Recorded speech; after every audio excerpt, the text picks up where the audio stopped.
Okay, guys, when this problem originally came up, it definitely had some issues as it was printed. I believe that Mr. Eaton and I have determined that the some of the pieces of the question were missing, but also there's no word in italics for this one. So the rock is what we're going to focus on, and I believe that Mr. Eaton has clarified that in the new blank that we're working for practice. So some rock of mass M, right? So we need some well-labeled diagram. Mountain goat starts a rock slide. The hill is inclined at theta. Okay, so there's theta.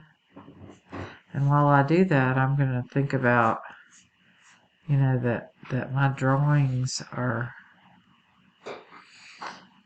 on a theta, right? So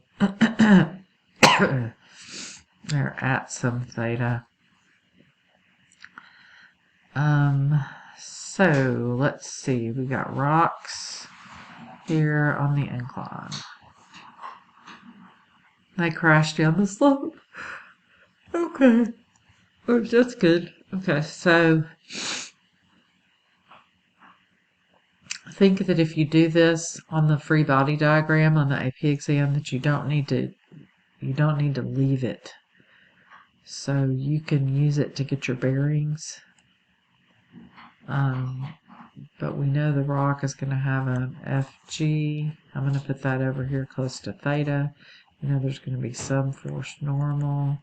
We know there's going to be, because they ask about coefficient of friction, there's going to be some force friction. I really don't see that there's anything else in play here.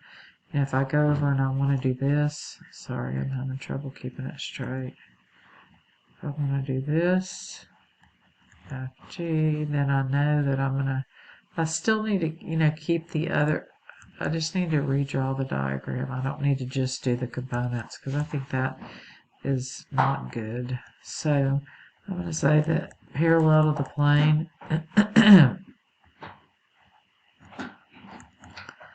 it's FG, oh, this is perpendicular, sorry, perpendicular. So that's, let's see if I can do it with this. MG, here's theta,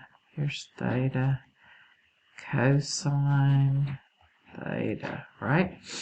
And then perpendicular to the plane, friction is going to act, parallel. Golly, I'm saying these backwards. So parallel is in blue, and perpendicular is in green.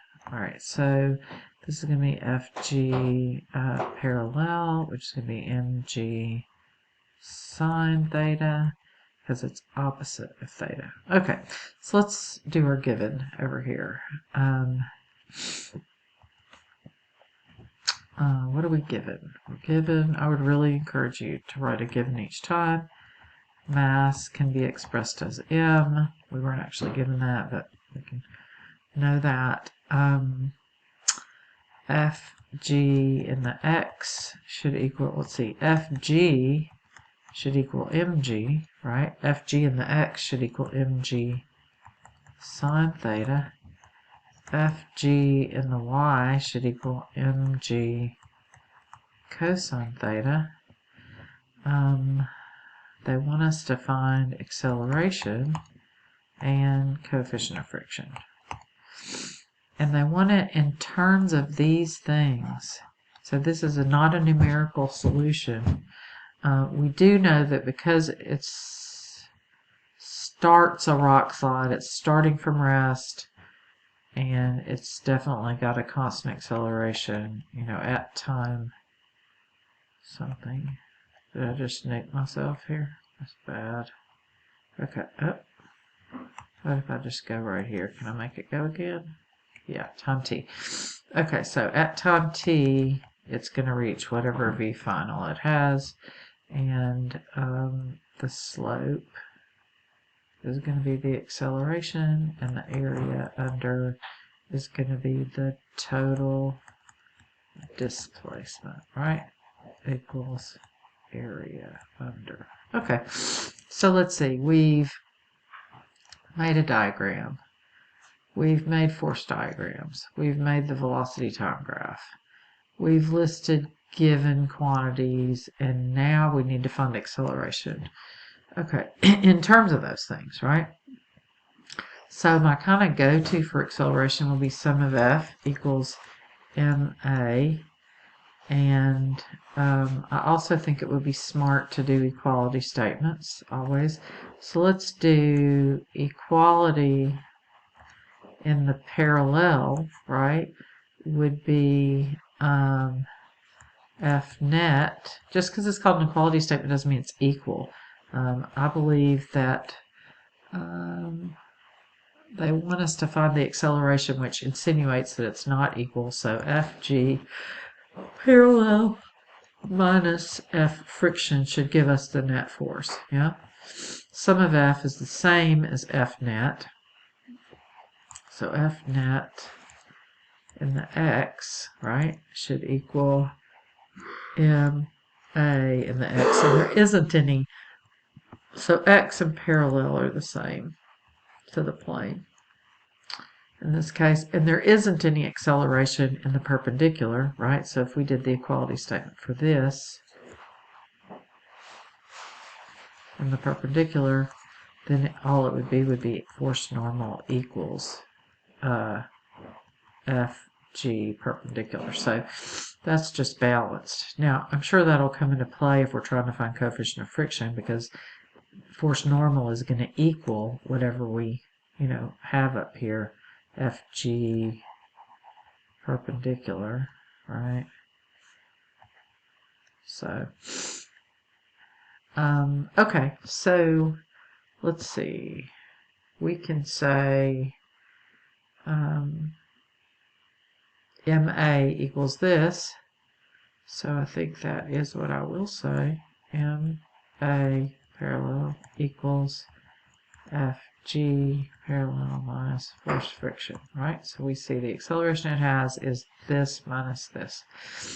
Okay, so let's go ahead and say FG parallel, which is right here, right, is mg sine theta minus mu force normal, and force normal is equal to perpendicular, which is mg cosine theta. This just happens a lot, okay? So that all equals ma parallel. All right, hold on just a second. Let's see. Let me see if I can scoot this down a little bit. Give ourselves just a little more play here. All right. So, okay. So the cool thing is that because there's an m in every term, I can just lose that. All right. So now A parallel equals G sine theta minus mu G cosine theta. Okay, that's fine. We can leave it right there. We ask ourselves, is that in terms of the stuff we need it to be in terms of? Universal constants, that would be G and theta and mu. Yeah, so now we got to get mu. Okay, so how are we going to find mu? Well, we can move this stuff around.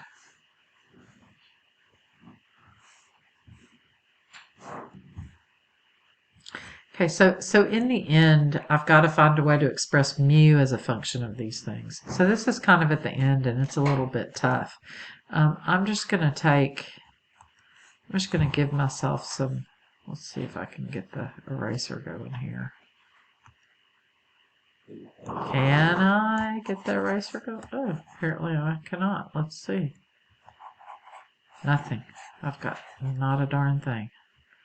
Okay, so I'm going to clear this whole thing. That's a little scary. Apparently I can't do that either. Very interesting. Oh. Draw. Can I draw? Oh, okay. So now maybe I can clear it? No, apparently not. Okay, so I can take this right here, and I could move it around to solve for mu. That would be fine. But let's see. The problem is I'm not allowed to have an A in the answer, and clearly I'm going to have an A right there.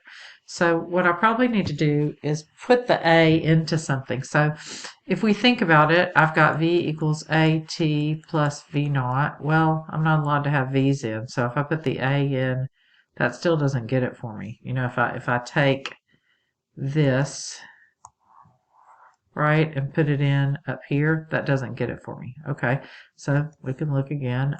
V squared equals 2ax plus v naught squared. Nope.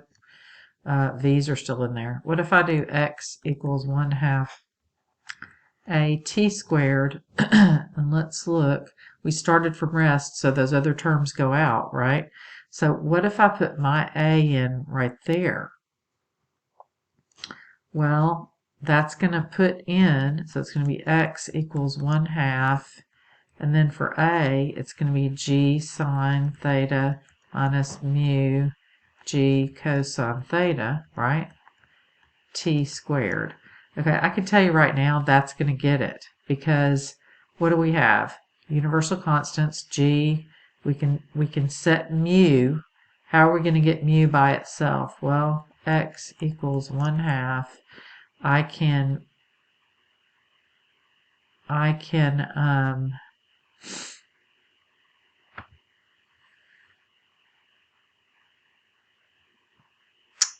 let's see, so the whole thing, so yeah, equals t squared. So I can say 2x over t squared, right? So the 2 comes up over here and divide by t squared, right? Equals g sine theta minus mu g cosine theta. Okay, and so then the last thing is that I just need to